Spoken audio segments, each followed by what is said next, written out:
I'm going to make you the perfect Italian tomato sauce. It's one of the building blocks of Italian food, and if you're going to cook well, you've got to know what the building blocks are of any cuisine that you choose to do.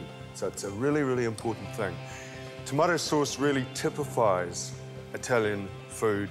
It's used in so many dishes, on pizzas, with pasta, in ragouts, you know, stews, all sorts of things. I'm sure you've all made a tomato sauce before. You all make tomato sauce? Yeah, I used to think I knew how to make tomato sauce until one day I was standing with some friends and I'd cooked the dinner.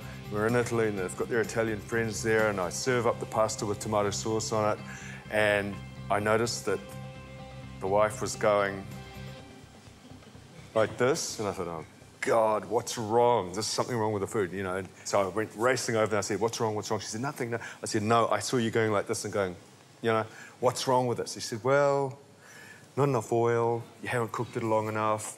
You know, it was one of those tomato sauces that I thought I knew how to make until you look at the pasta and you get that watery residue at the bottom of the... No, this is how you make tomato sauce. The first thing I'm going to do is chop 2 onions. This is a very simple one. You can do all sorts of other ones with all sorts of other ingredients added, but this is the most simple one of all, and I think it's one of the best. So, and I'm going to finely chop these. This is a rustic sauce. I'm not going to get too hysterical about chopping onions. If I was in Italy watching a person... What? See that end bit? Just chop it up. It's just really not going to matter. I'm going to cook these onions for at least 10 minutes in a lot of oil, so they're going to melt. The other thing I want is 4 cloves of garlic in here as well. So 4 cloves of garlic, peel them really quickly just by smacking them with the side of the knife, like that. And that just makes them pop out of their skin. And just chop these up. And that's all going to go in together. Okay, the first stage of making a tomato sauce, the first stage of making a risotto, the first stage of making a ragu or a stew is this thing called the sofrito. Hugely, hugely important. This establishes the base of the flavor base of the sauce. So, I want some olive oil, and I want about a little bit, you know, not too much. Okay? That's about right. It's about 100 mils of olive oil. I'm always staggered at the amount of olive oil that Italians use in their food. So this is the sofrito, and we're going to get that nice and hot. And then I'm going to turn it right down, and I'm going to give it 10 to 15 minutes. Take your time over this. The longer you do this, the better the sauce is going to taste. Good. I'll put a little bit of salt in here at the moment, but not too much.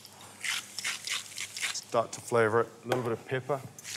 And this, as I say, this is the most basic sort of a sauce you can do. But they'd also put things in here if you want to make it richer. You'd put a very finely diced carrot, a couple of sticks of celery really thinly sliced, and the onion, the carrot, the celery. You've got what's called the odori, the aromatic things, the things that give a really nice flavour to it.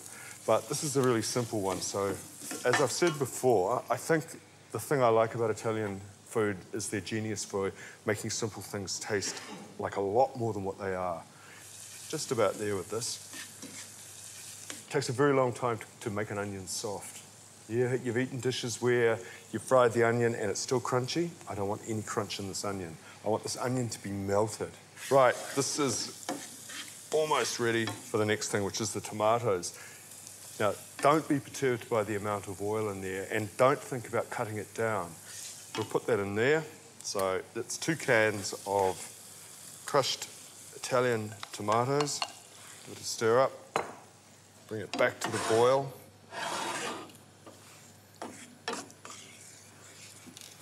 Plenty of this in there as well. Got 2 sorts of tomato things going on here. Cans, which are real tomatoes sitting in juice, so they've got a nice tomato flavour.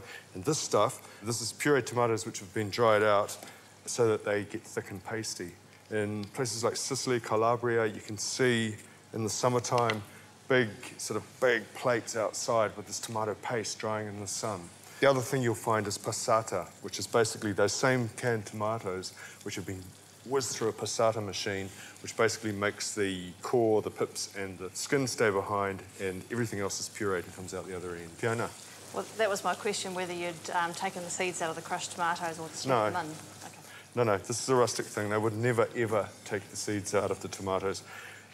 If you're going to make a tomato sauce, it's got to scream tomato at you, you know? Or if you're going to make something delicate, it's got to scream, I'm so delicate at you. But whatever you're making has got to be really clear and robust and crank your taste buds up, you know? What do you want people to say about your food? That's nice. Or, wow, that's great. Right, so I'm just going to stir all this in. This is going to now simmer for about 20 minutes. This also doubles as a bit like a pizzaiola sauce. A pizzaiola is a man who makes pizzas. If I'm going to use it for pasta, and you see the size of the pot, you need a really big pot for pasta, filled right up, because the pasta's got to have lots of room to swim. You don't want it all jammed up, stuck together like that. And the other thing is, does anybody know what pasta water is supposed to taste like? It needs to be as salty as the Mediterranean. Salty as the Mediterranean, which is a very salty sea. So I'm going to put some salt into that water, okay? Stir it up. I'm going to have a little taste. Not enough salt. I know people freak out when you do this, but don't worry. If you don't do that when you're cooking pasta, if you don't have that water properly seasoned, when you cook the pasta, it's going to taste like you made porridge without salt, or you're eating a boiled egg with no salt, you know, completely lacking. All right, let's just see if this tastes right. Almost there. It's got to taste like, you think about when you swallow a mouthful of salt water, when you're swimming, it's really salty. So this makes the pasta taste good. Don't put olive oil in the water. How incredibly wasteful. Because what are you going to do with this water? Tip it down the sink with your olive oil. If you're worried about your pasta sticking together because you've got to keep it for a little while after you've cooked it, put the pasta into a bowl and put the olive oil on the pasta, toss it up, and that'll stop it sticking. And you get to eat the olive oil, which is really good. Olive oil is expensive, you know? It's one of those things that you treasure. So don't waste your olive oil by putting it in the water.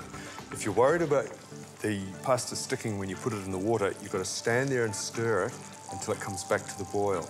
Once it's boiling, it won't stick. So it's time to put some pasta on. Briskly boiling pasta water there. We know it's salty enough, and I've got some thin spaghetti here. Put that in there and stir it. Just keep it moving until it comes back to the boil. How will I know when this is cooked? Anyone know? How do you tell when pasta is cooked? You take it out and bite it? You bite it, you taste it, yeah. It's got to be al dente, which means tender to the bite. A little bit of resistance.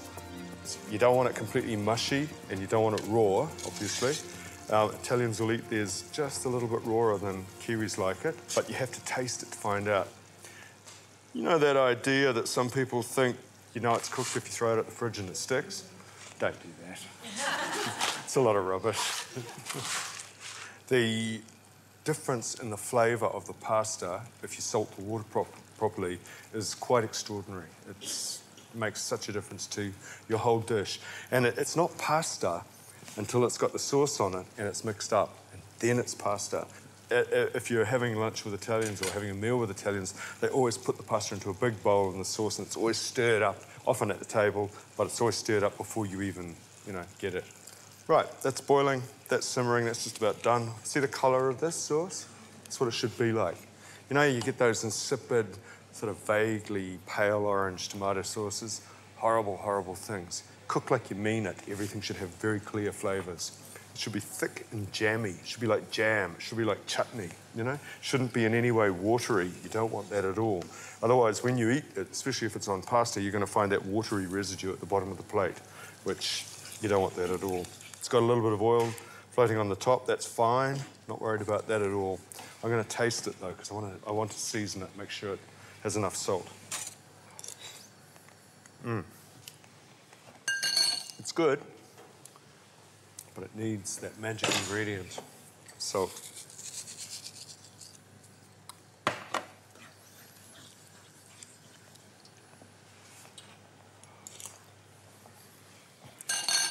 It's good.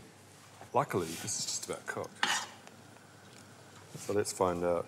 You may not want to do it like this with bare hands, but the nerve endings went years ago. can just see a little tiny, tiny white core in there. And to me, by the time I've wrangled that out of the pot into the colander, out of the colander, got the sauce sorted out, this is going to be just, it's going to be fine. Right, let's get this out of here. If I was serving this, I'd have two bowls. I'd have the bowl to mix it in and the bowl to serve it in. Just put a little bit in. And some sauce.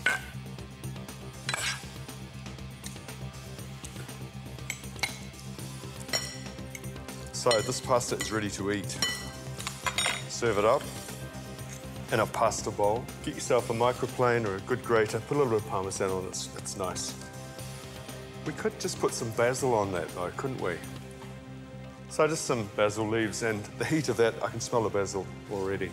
To me, that's a meal. Glass of red wine, it's a great meal.